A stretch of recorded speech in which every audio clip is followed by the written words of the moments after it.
السلام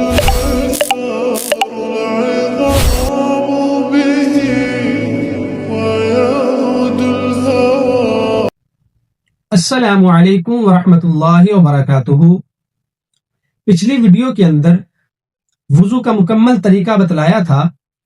آج کی اس ویڈیو کے اندر انشاءاللہ العزیز حسب وعدہ غسل کا مکمل طریقہ بتلایا جائے گا، تو ویڈیو کو مکمل دیکھیے گا، انشاءاللہ العزیز اس سے آپ کو بہت فائدہ ہوگا۔ پہلے مرد حضرات کے متعلق بات کرتے ہیں۔ مرد رات کو سویا، احتلام ہو گیا، اب اس احتلام سے پاک ہونے کے لیے غسل کرنا ہے۔ اب مرد کو چاہیے غسل خانہ کے اندر جائے، وہاں جا کر استنجا کرے۔ استنجا کرنے کے بعد اچھے طریقے سے جہاں پر ناپاکی لگی ہوئی ہے، نجاست لگی ہوئی ہے، اس کو صاف کرے۔ صاف کرنے کے بعد اپنے ہاتھوں کو دھوئے۔ ہاتھوں کو دھونے کے بعد پھر اس کو چاہیے کہ وہ وضو کر لے، نماز والا جس طرح وضو ہوتا ہے۔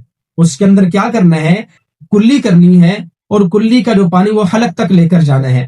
اسی طرح ناک میں پانی ڈالنا ہے اور ناک کی نرم ہڈی تک پانی کو پہنچانا ہے۔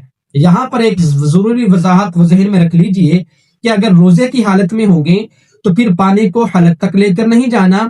اسی طرح پانی کو جب ناک میں ڈالنا ہے تو ناک کی نرم ہڈی تک لے کر نہیں جانا، بلکہ ایسے ہی سمپل سی کلی کر لینی ہے اور ناک میں پانی ڈال لینا ہے۔ اس کے بعد پھر اپنی دائیں طرف ہم نے پانی ڈالنا ہے، پھر اس کے بعد اپنے بائیں طرف پانی ڈال کر پھر اپنے سر کو ٹوٹی کے نیچے کر لینا ہے۔ اچھے طریقے کے ساتھ غسل کرنا ہے کہ ایک بال کے برابر بھی جگہ خشک نہ رہ جائے۔ غسل کرنے کے بعد پھر اپنے پاؤں کو اچھے طریقے سے دھو لے۔ غسل کو اچھے طریقے سے کرنا ہے۔ اچھے طریقے کرنے کے بعد اب مرد حضرات غسل کر کے فارغ ہو چکے ہیں۔ اس کے بعد جو عورتیں ہیں اپنے مخصوص ایام جب ان کے گزر جاتے ہیں، ان میں پھر غسل کرنا ہوتا ہے، یا پھر مباشرت کی میاں بیوی نے اب بیوی نے غسل کرنا ہے، تو غسل کرنے کے لیے ان کو بھی یہ چاہیے کہ وہ جائیں، جا کر واش روم میں جائیں، اپنا استنجا وغیرہ کریں۔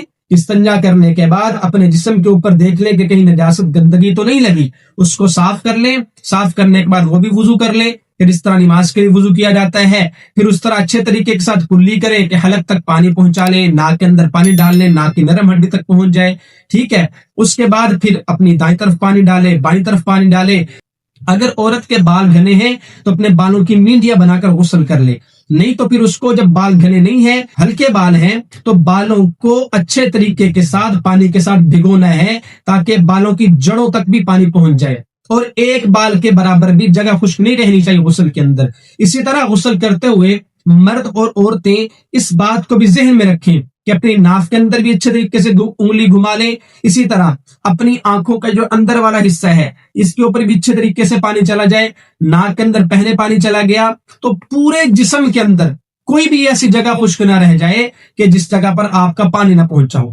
اسی طریقے سے غسل کے اندر ایک اور بھی احتیاط ضروری ہے۔ اکثر ہماری خواتین حضرات وہ ناخن بڑے بڑے رکھ لیتی ہیں، کچھ مردوں کو بھی شوق ہوتا ہے وہ بڑے بڑے ناخن رکھ لیتے ہیں، ان کے ناخنوں کے اندر میل ہوتی ہے۔ اب یہ جو میل ہے، اب یہ ظاہری بات ہے جب تک یہ میل اندر ہوگی یہاں تک جڑوں تک پانی نہیں پہنچے گا، تو اس لیے چاہیے کہ اپنے ناخن کو کاٹ لیا کریں۔ ناخن اگر رکھنے کا زیادہ ہی شوق ہے پھر ناخنوں کو اچھی طرح صاف کر لیں۔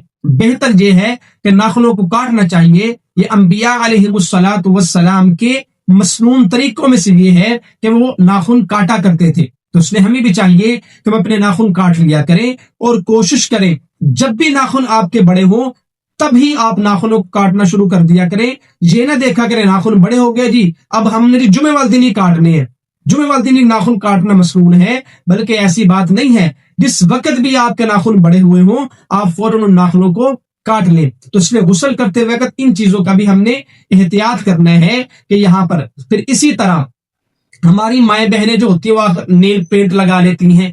اب جیسے ان کے ناخنوں کے اوپر نیل پینٹ لگی ہوگی نہ ان کا وضو ہوگا نہ ان کا غسل ہوگا۔ اس لیے میری ماؤں بہنوں سے گزارش ہے کہ اپنے ناخنوں کے اوپر نیل پینٹ نہ لگایا کریں۔ ظاہری بات ہے جب نہ وضو ہوگا نہ غسل ہوگا پھر تو وہ ناپاک پھرتی رہیں گی، اس لیے بہتر یہ ہے کہ اپنے ناخنوں کے اوپر وہ نیل پینٹ نہ لگایا کریں۔ زیادہ ہی کسی کو شوق ہے تو جو نکلی ناخن ہوتے وہ لگا لیں، اس کے اوپر نیل پینٹ لگا لیا کریں، پھر اس کے بعد اس کو اتار دیں، بہت آسانی والا معاملہ ہو جاتا ہے۔ اسی طریقے کے ساتھ ہماری جو مائیں بہنیں ہوتی ہیں وہ جب یا